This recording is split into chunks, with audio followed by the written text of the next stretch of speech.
Good morning, everyone. My name is Nancy McDowell, Vice President of your board. I'm delighted to welcome you here this morning. Visitors, and I know we have some today, you are so welcomed here. Please join us for coffee and nibblies in the fireside room across the way, and we'd love to get to know you a little bit better. Hello to those of you who are joining us online. You are an important part of our community, and glad you could join. Let me introduce our worship team today. Reverend John Morehouse, our senior minister. Dawn Star Saras Borchelt, Director of Learning and Family Ministry.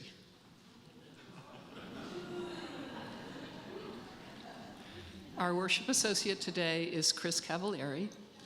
Thank you for leading us. And the music. We have our music director, David Brown, and his accompanist, Jody Brown. Thank you. We have, not on the order of service, but Lilia Weber doing flute. Thank you. And all of you. Oh, and by the way, all of you online, you really need to sing out because we can hear you. We love your voices. Today, as fellow Unitarian Universalists, we come together at this hour to find a moment of refreshment and rest from our journeys. No matter where you're going on your journey, pause here, take a breath, rest in peacefulness, be renewed and restored. Welcome. Now please silence your electronic devices, and as we say together our mission statement, together we transform lives through love, service, and our welcoming faith.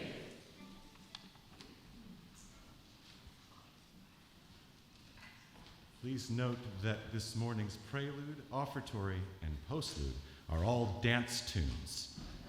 Don't be shy.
Dance to that. How about this?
Well, that was a little energizing.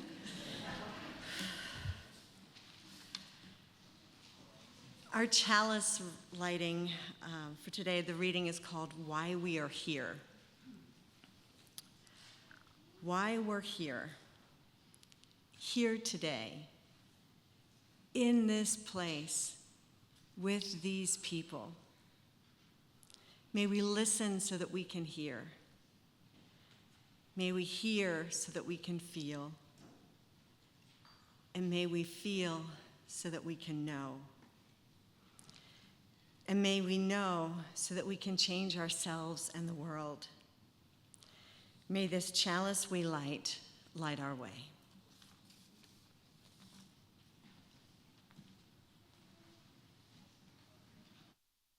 Rise in body or spirit as we sing hymn number 298, Wake Now My Senses.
Once upon a time, there were two friends.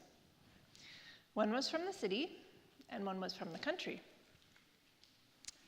And one day, the two friends were walking down the busy and noisy street in the city, filled with people. The sounds of the city were almost deafening. Beep, beep, honk, honk. And suddenly, the country friend said, "I hear a cricket." The city friend said, "What? You must be crazy. You couldn't possibly hear a cricket in all this noise." No, I'm sure of it," said the friend from the country. "I heard a cricket." And the country friend listened carefully for a moment and then walked across the street to a big cement planter where some shrubs were growing.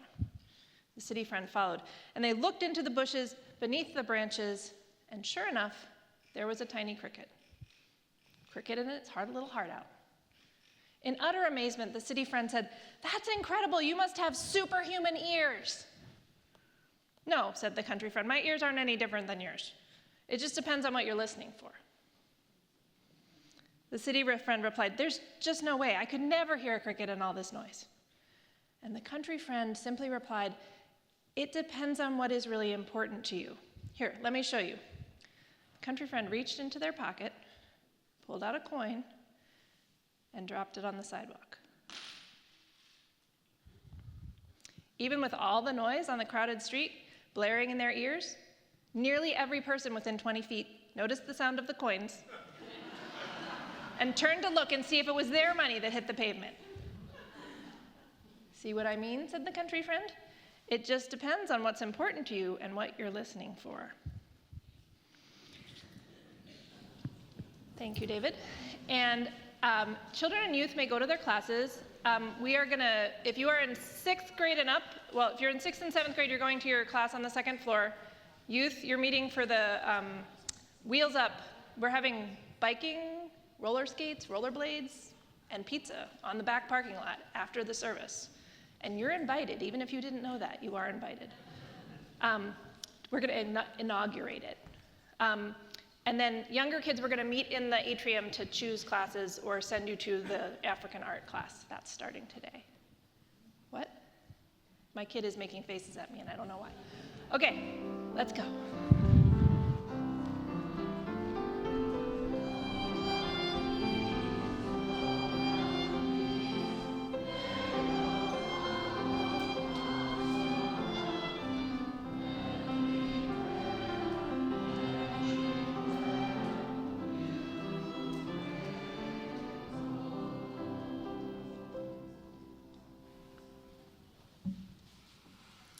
Each month, we donate half of our weekly collection to a worthy organization serving in the community. I am delighted to welcome the executive director of this month's partner. This month's partner is Need Indeed, and I'm welcoming Kyra Atterbury and former teacher Courtney.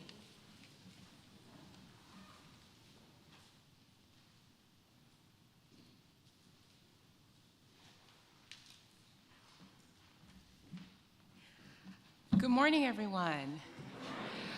First, just on behalf of all of us at Need Indeed, I want to say how grateful we are that we were chosen for this amazing gift. It really means a lot to us. So Need Indeed is an almost 40-year-old nonprofit organization. We are based in Philadelphia, and our mission is to transform teaching and learning in the city of Philadelphia. Now, that's a big job. But the way that we do that very practically is we support 3rd through 8th grade Philadelphia public school teachers as they implement a service learning project with their students. And we ask the question, what would it be like if 3rd through 8th graders got to choose something that they cared about or something that they were concerned about, and that became the basis of curriculum? What would it be like if a 3rd grader said, you know, I'm really upset that there's so much trash in my community. Why is that? Who could help me learn about that? And that became the thing that they were able to learn about and that they were able to do something about. So we work with teachers for as long as they want to work with us. And every year, they follow a process called the My Voice process. And that process takes a full school year. At the beginning of the year, the teacher builds community with their students. They get to know them. They get to know who they are. And then they start to ask the question, well, what do you care about in your community? And I'll tell you that kids care about a lot of things in their communities. And they make a big list of social issues. And they try to get to one social issue that the class is going to take on. And once they have that social issue, they start to talk about, well, what are the root causes and effects of this social issue? Why is there so much trash? Why are people without homes? Why is there so much gun violence in Philadelphia? And what Need Indeed does is we come in and we support the teachers. We have a network of teachers. This year we work with about 50 schools across Philadelphia with about 75 teachers, and we get them together once a month, and they support one another, and we teach them how to do this with your kids. Because for those of you that know teachers in your life and love teachers in your life, you know that they have a very tough job. And often they're not supported in the ways that they should be, and Need Indeed acts as that support.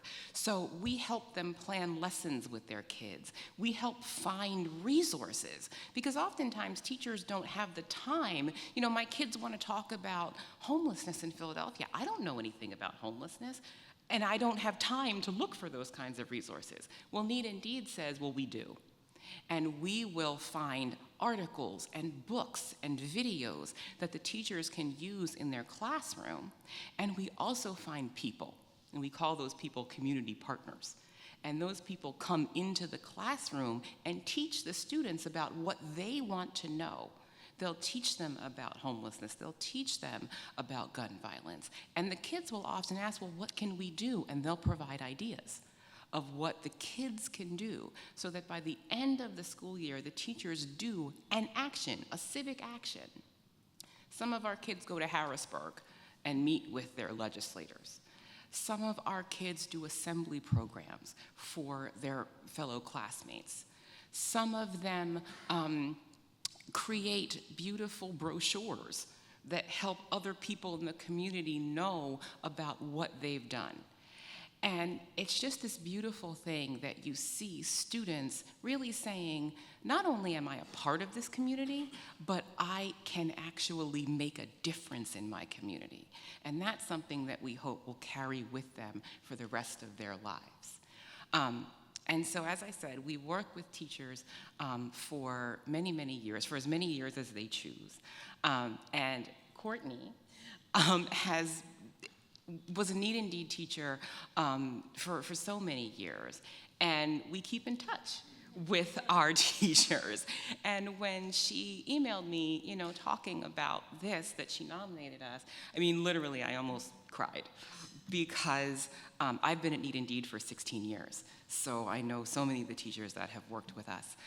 And I was so honored that she would do this. And I want Courtney to come up and talk about her experience with Need Indeed as well. Okay, yes, I just wanted to share a short personal story, and I brought some artifacts from my time in Need Indeed. I'll put it out on the table if you're interested in looking at them, but they're more symbolic of, I joined Need Indeed, I think, in 2012, so this was my first presentation board with my first class. It's over a decade old, and every time that I look through my teacher artifacts and I do the trash, donate, keep, I just can't bear to part with this, because Need Indeed was such a big part of my identity. And this was my first year with Need Indeed, so it also reminds me of how far I've come. Because like she said, it's supposed to be student-led. And as a teacher, it is like, you learn in your teacher preparation program, you want students to have agency and creativity and to feel like they can change the world. And then you get into the classroom and you feel like they're stifled with standardized tests and all these rules. And I feel like Need Indeed really does give the students agency and makes me the kind of teacher I want to be. So I just wanted to tell a quick story.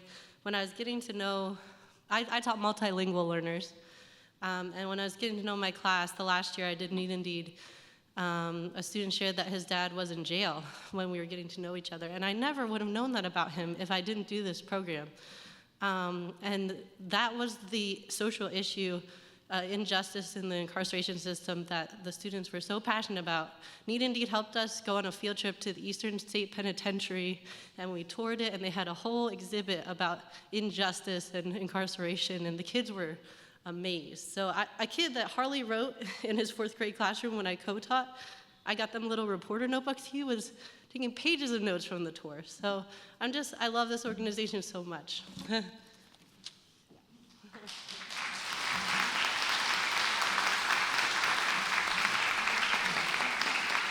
Thank you so much and so now the offering will be gratefully received. To those of you who are watching remotely, you can use the Give link on our church website. You can also text your offering following the directions on the screen.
Beautiful music. Also, last night, some of you were there, we had a gorgeous concert out on the lawn next to the Labyrinth with the whole family playing beautiful Celtic music and ghost stories, including one from a 13-year-old, which I always thought it was pretty amazing. Let's join together in the affirmation of gratitude. Let us be grateful when we are able to give, for many do not have that privilege. Let us be grateful for all those who share their gifts, for we are enriched by their giving. And let us be grateful even for our needs, so that we may learn from the generosity of others.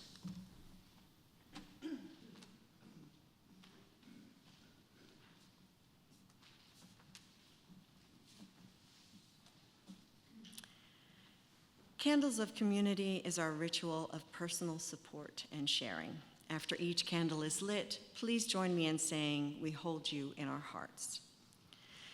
We light this candle to acknowledge we are gathered today on Lenapehoking, land that was once and still is sacred to the Lenape people. It's here that the people called the Grandfather Tribe and peacemakers have lived their lives, spoken their language, and held their ceremonies for thousands of years. When our spiritual and physical ancestors arrived here 350 years ago, they took possession of the Lenni Lenape people's homeland, killed many who lived here, and sent many more away. This was wrong. No one can go back and fix that wrong. We can learn about what happened then and since. We can acknowledge how we got here to how things are now. And we can recognize that we have not yet found a way to make true and living amends. For the Lenape, the grandfather tribe of the land we stand, we hold you in our hearts.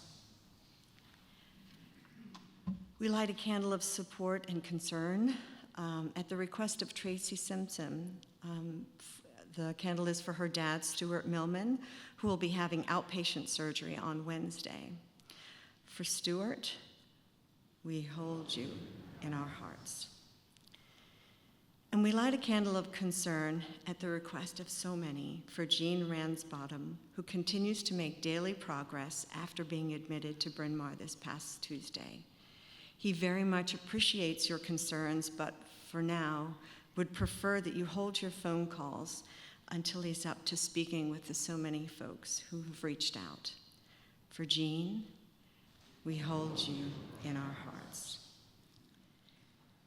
Nancy and Peter McDowell ask us to light a candle of joy and welcome to their friends visiting from Middlebury, Vermont's UU.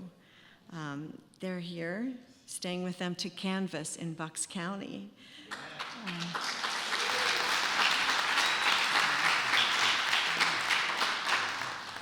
Abby and Lise, we are proud that you are their friends and now ours, and we're glad you're taking the time to join us this morning. For Abby and Lise, Nancy and Peter, we hold you in our hearts. And we might have someone stand up for this one, or both if they're here. We light a candle of joyous celebration for Rich Alliger and Pat Jordan, who were married last Sunday in the fireside room.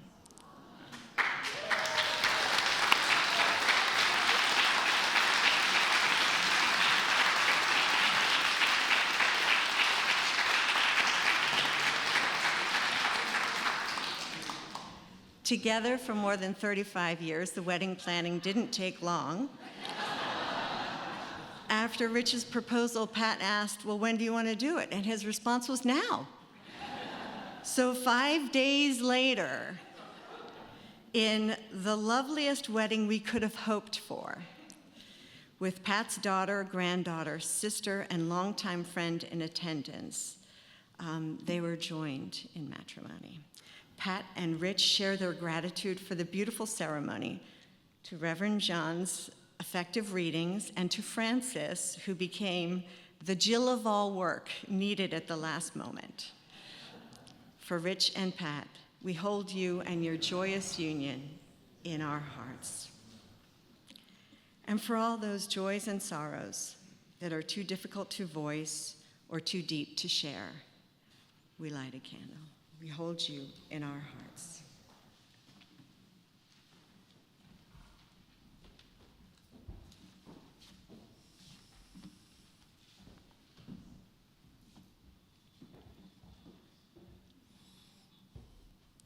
I invite you now into a spirit of meditation. Place your feet on the floor if that's comfortable for you. Put your hands in your lap and straighten up your back as best you can.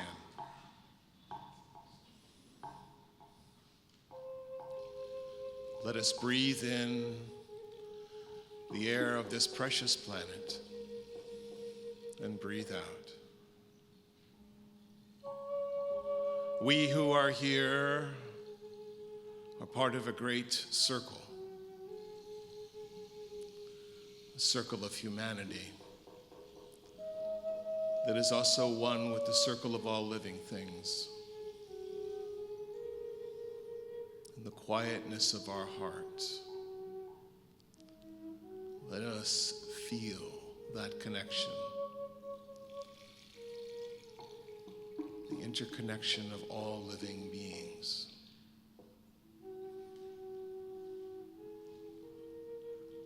And for the hearts that are troubled, as so many of our hearts are these days,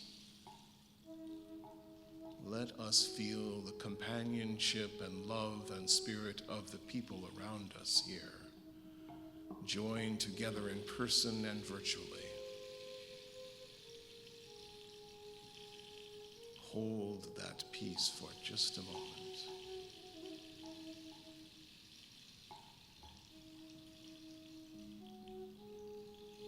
So may it be, and amen.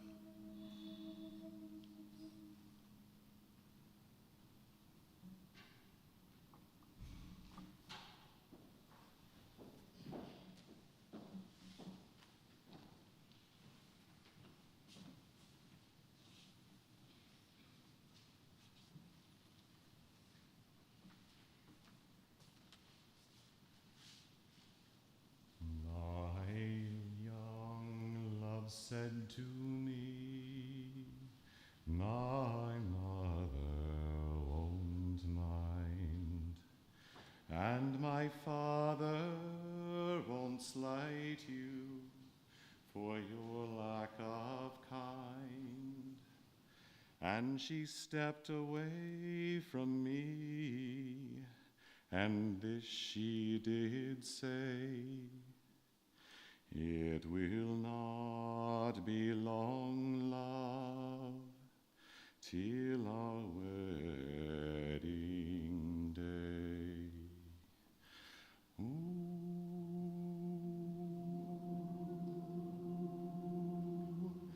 As she stepped away from me, and she moved through the fair, and fondly I watched her move here and move there, and then she turned homeward with one star awake, like the swan in the eve moves over the lake.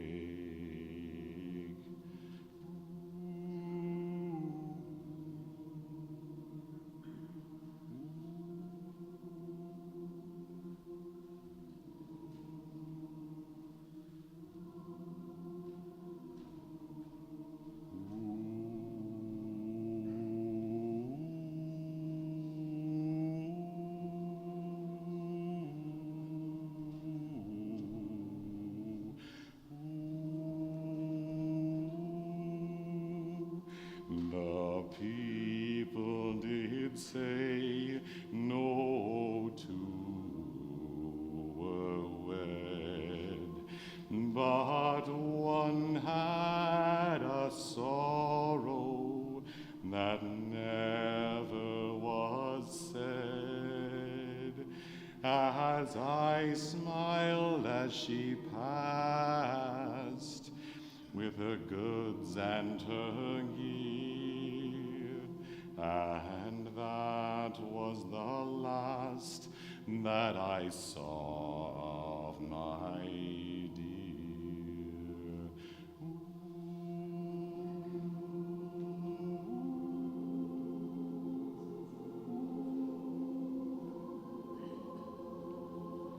Last night she came to me, my dead love came in. So softly she came that her feet made no din, as she laid her hand on me, and this she did say, it will not be long till our wedding day.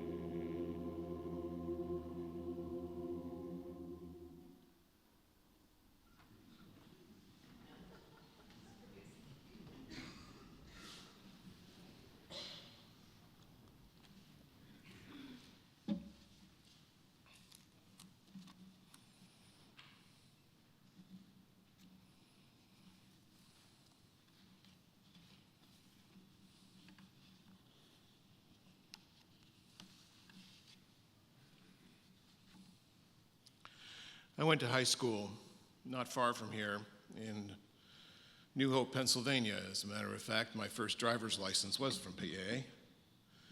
I loved that because all you had to do was drive on a little course. You didn't actually have to drive out on a street. So I got through my whole driving test, and the driver and the tester looked at me and he said, "Do you wear contacts?" And I said, "Oh." I just started wearing glasses and they were in my breast pocket. I said, "Well, if I can drive without my glasses, then obviously I can pass the test." And he said, "No, son, that's not how this works." The Solbury School in New Hope, Pennsylvania is a private school, And I went there at the end of my freshman year because I was basically flunking out of public high school. My entry into the world of adolescence was very difficult. I was a shy and socially awkward teenager, more so than usual. So with a great mixture of teenage angst and possibly clinical depression, although we didn't call it that back then, I thought I would just go into the woods for the night and see if anyone noticed I was gone. Has anybody tried that? Yeah, it usually doesn't work out the way you think it will. I left a note for the resident advisor and headed out to the woods that were just above the school, and I built a little fire, and I'd bought a little blanket, and I stared on the embers late at night as if I was trying to find something. Some part of myself that was missing, or so it seemed it was missing to me. I don't think I got much out of that night of solitude except loneliness and a sore back. And the next morning I hiked out of the woods and got back in time for breakfast. The Quaker Parker Palmer has termed this search for the voice within as a hidden wholeness. That thing that lives within us that seems to get sometimes drowned out by all the raucous noise of the world. The city streets that you can't even hear the cricket. It informs us, I think, below that level of relationships and money and news and the apocalyptic times in which we live. Parker aptly uses the metaphor of the soul of a shy animal hiding in the woods. We can't go crashing through the woods if we have any hope of hearing the cries for companionship that our inner voice calls us to. Crashing as we do through the world of our opinions and our worries and our fears, crashing on through these most anxious of days. Like any sophomoric youth, I thought that the soul I was hoping for was out there somewhere, a thing to be had, gotten, decoded. But what I now know is that God, or whatever name we use for that ultimate meaning, is really within us. The God within is ironically found, though only, and this is the hard part, in brokenness. Perhaps nothing a 16-year-old boy wants to hear, but a lesson I think many of us are feeling so poignantly now. So I'd like to start with a question. It's been a while since we've had a question, so it's time for a question. And this is the question. How has your inner voice changed your life? Now, I realize this may be a very sensitive question, and if you would prefer not to share, just place your hand over your heart. And you can still listen, but we don't want anyone to feel unsafe. So turn to your neighbor if that feels good for you, and let's ask the question to one another, answer the question to one another. How has your inner voice changed your life? We'll take about 3 minutes to do that, 4 minutes. Thank you.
Wait just another minute.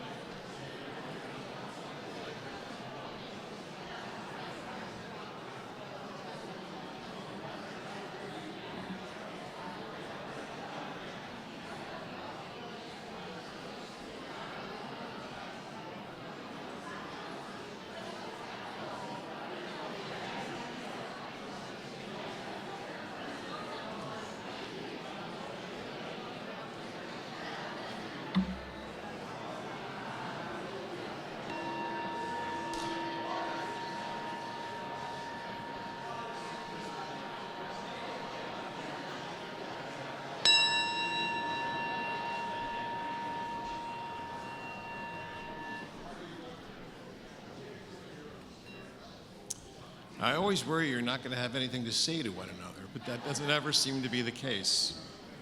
Normally we would do a little sharing, but I think I'll move on because the answers you gave to one another, and I'm hoping that you're contemplating in your heart, will help you, I hope, in the season that we are faced with right now, this season both of glorious days and national and worldly angst, to help us find peace. Hearing the inner voice that leads you to wholeness is not always an easy path. Eleanor Longden heard a voice her first year in college. It started as a simple observation: she is leaving the room. Then she is closing the door. The voice was calm, non-threatening, and oddly reassuring for a young woman who had faced incredible abuse as a child. Even more difficult as it was now as she was trying to fit into this new world. Her biggest mistake was telling a friend about the voices. The friend insisted that she get medical help, which led to alarm and eventually a diagnosis of schizophrenia. As she began to try to control the voices, to quiet them, they grew more hostile. Despite medication and therapy, and they led to actions which were even more dangerous. Throughout those years of trying to control the voices, she lost something between her inner self and the outer world, and she seemed to herself less than human. As we know that many people who are neurodivergent often feel less than normal. It's only when she learned through a wonderful physician that the voices, even the most hostile ones, were saying something about the pain that she was carrying in her life and in her heart, that she was able to calm the voices down. She was able to engage with them not to the point of hurting other people and herself, but in pointing out what her soul needs, intending. She went on to help found the organization called Intervoice, which is committed to those folks who do hear voices, who do want to find a way to be in a world with one another. There's even a town in Belgium, Linde, which welcomes people who hear voices. And I think that that sort of an idea is something that many of us would not even consider. I realize the question of voices and hallucinations and the entire question of what constitutes mental illness is complex and fraught. I'm not here to delve into that topic today. You do, of course, know by now, because I've been preaching to you about a year, a little over a year, that I've had my struggle with mental difficulties and emotional issues. I would say I am probably mildly obsessive compulsive. I'm certainly anxious, and I've been in and out of clinical depression with, I think, sometimes bouts of delusion, or at least that's what I call this mysticism that I seem to have embraced. My own health provider provided me a handy network to call him if something was needed, and he said, if you're obsessive compulsive, press 1 repeatedly. And if you're codependent, which I was at one time in my life, someone else will press 2 for you. And I also suffered from paranoia at the time. And then he said, well, we know who you are and what you want. Stay on the line so we can trace your call. And if you're delusional, which is probably my favorite condition, press 7, your call will be transferred to the mothership. And of course, if you're depressive, it doesn't matter which number you call or which number you press, no one will answer. Yep, been there, done that. I don't mean to make light of this. I realize that for some people, this is really quite difficult. And for some people, many people who have dealt with emotional and mental difficulties, we need help. We need to recognize that we are not alone. I do want to point out, though, that most of the creative people throughout history, particularly artists, have heard voices, including Vincent van Gogh, whose voices, now clearly it was schizophrenia, but led him to incredible art. The journey for many creative people into the power of their soul doesn't always involve voices, but it does. It does involve opening up to the spirit within. I think I've told you from this pulpit that when I was a boy, I had an imaginary friend. Lots of us have imaginary friends as boys. His name was Rocco, and I have no idea where the name came from.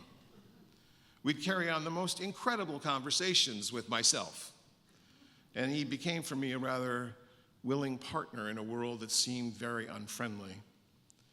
He was the one that first told me that I was a good listener and that I would do good in the world, although it took me a little while to get there, and that I would marry a girl named Kathy and we would have horses together. You may not know that my wife Frances is her middle name. Her first name is Kathleen. And she did have horses in California. When I told my mother about Rocco, she took me to a psychiatrist. Of blessed memory, my mother. And he put me on medication. And the only way I could get off the medication was to tell her I didn't hear the voices anymore. But of course, I never stopped talking to Rocco until college. But that may have been when I really needed to talk to him, because my 20s and 30s were difficult years, to say the least, and I heard no voices, no soul to retrieve. I had a breakdown in my early 40s, and the voices reemerged, but this time much softer and more helpful. I now call them angels, or I call them guides, and some of you have expressed to me what is going on in your life and how you have heard these occasional voices in your life. You're not going crazy. You're touching something deep. So there you have it from your minister standing before you. Voices, and now I feel more integrated than I have ever been in my life.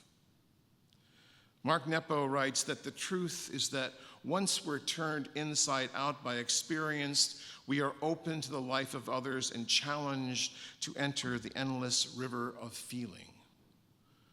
That's part of the journey to the river of feeling. We can't go crashing through the water to try to find that hidden wholeness that is missing in our lives, but we can listen for it. We can look for the signs inside you.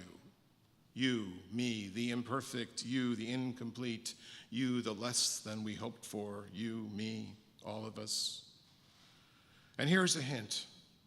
You won't find your wholeness in perfection if that's where you think you're going to find it. I spent half of my life trying to be perfect, and that didn't work out. And I don't imagine it's worked out for most of us. You see, sometimes when we're thriving and striving and conniving and all these things we're trying to do to become more perfect, we're completely missing the fact that there is that voice out there, that hidden wholeness to who we are. That's not really out there, is it? It's always been in here. And as Parker Palmer says, conflict won't get you there. Conflict falls short of transformation every time. Wholeness does not mean perfection. It means embracing brokenness as the integral part of who we are. Or as Leonard Cohen sang, ring the bells that still can ring, forget your perfect offering. There's a crack in everything. That's how the light gets in. Light. that lights our hidden wholeness even as a nation. And I believe this, even as a nation, even now as a nation. In the Jewish Hasidic tradition, the rabbis talk about placing Torah on your heart. The Torah, the word of God's love and perfection placed upon your heart so that you might become whole. And a student asks, Rebbe, why does God put Torah on our hearts? Why not put Torah in our hearts? And the rabbi says, Moshe, our hearts are closed because we think we are so much bigger than God. God puts the Torah on your hearts so that when your heart breaks, the Torah can fall in and make you whole. Who here has felt that happen? When everything can go wrong and does, when everything seems to fall apart all at the same time and does, there is in that wreckage a thin light. That's the light I want you to go for. That treasure, that love, that acceptance, and we pick it up and we press it to our chest and we feel whole again. Torah falling into our hearts. Beloveds, embracing the truth is the light. It's the wholeness. It's the way forward. It's even in this fractured nation in which we live. It is here. It's hard to see. As we wait now for perhaps the salvation of the world, we must embrace the truth that our wholeness can lead us from a dark side to light. But there, of course, is a dark side, isn't there? In the midst of this incredibly surrealistic dual reality world we seem to be living in, there are many conspiracy theories. You've heard some of the crazy ones. Conspiracies that, if you enter into them, will give you not a see how it really is so much as a hollow wholeness. QAnon, I believe, is a false wholeness, started as an online series of prophecies or truth-tellings by Q, an anonymous source who posts on the edge of the web, sharing updates on the deep state. The deep state that Democrats run sex rings of children and will take over the world with brainwashing. I know we chuckle, but some people actually believe this. Kamala Harris is a target of that now, as is, or was, Hillary Clinton and Barack Obama. One of their more bizarre claims was that the Comet Pizza Shop in Washington, D.C. was running a child sex trafficking ring in its basement. Some of you remember this story.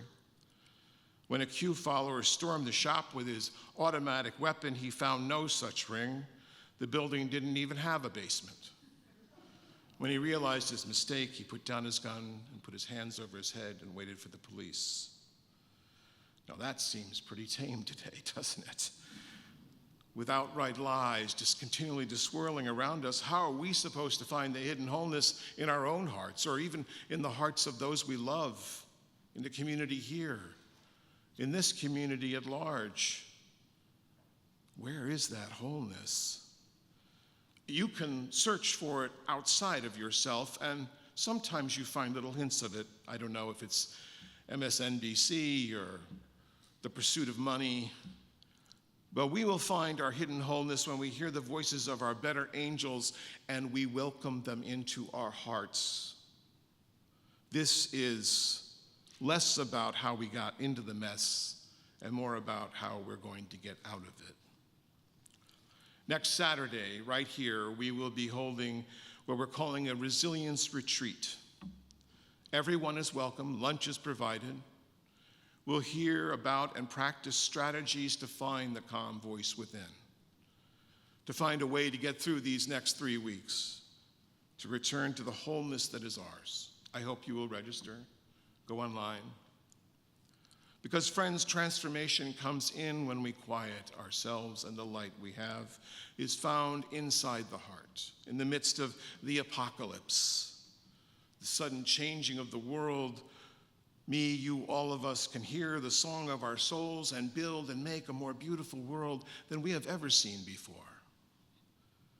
Our congregation is a large circle of trust in which this can happen. It happens on a Sunday, but it happens in small group ministries. It happens 8:30 in the morning on Sundays when the meditation group gathers. And then after, another meditation group gathers. You're the only church I know that has 4 meditation groups. Y'all serious about this wholeness in the heart thing.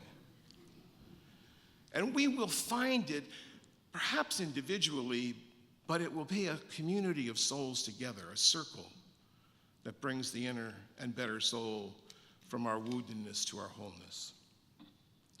This approach is rooted in the belief that we do not need authorities to form us. No authority forms you. The authority is in your heart. Formation flows from within you, not in anything even I say. As much as you might enjoy that, I am not the arbiter of your heart. Only you are. There'll be twists and turns. There'll be misunderstandings. Oh, there'll be conflict. We will say things we wish we hadn't. And then we will find love again. I know there's much to be frightened of, but I want you to hear me. The wholeness that we yearn for personally and collectively is still in us, and it is still upon our land. There's a gentle wave that will wash over it. And it won't solve all our problems, they'll still be there, but it will call us to deeper healing. When I came out of the woods from my night of solitude, I noticed nobody had really missed me, except my roommate, and he figured I'd hooked up with a girl I had a crush on. Oh, how I wish that were so. At first, I was hurt and angry that no one seemed to care, but as time went by, I realized that I wasn't necessarily looking for the attention. I truly was hoping to find something deeper in that sophomoric self. It would take me a long time to find it, perhaps a lifetime. But slowly it comes out of hiding and has broken open the heart to the love that holds us all and all of you. The love that leads to peace and justice and wholeness. So let me close with these brief words from our poet laureate, Mary Oliver. These are the instructions for living a life. Pay attention. Be astonished. Tell other people about it. Amen.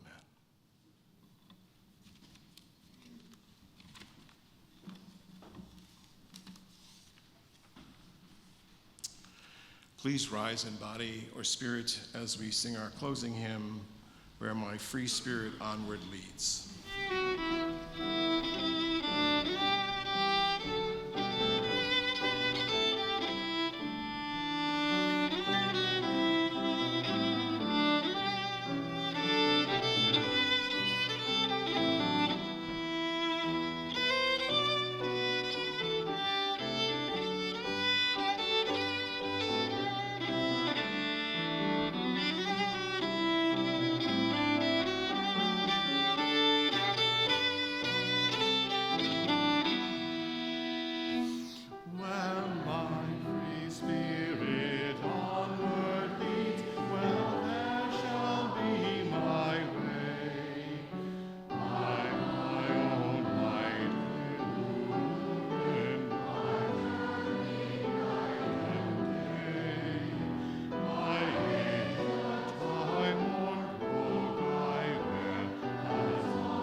My closing words from the Irish poet David White. Your great mistake is to act the drama as if you were all alone, as if life were a progressive and cunning crime with no witness to the tiny hidden transactions. Alertness is the hidden discipline of familiarity. The stairs are your mentor of things to come. The doors have always been there.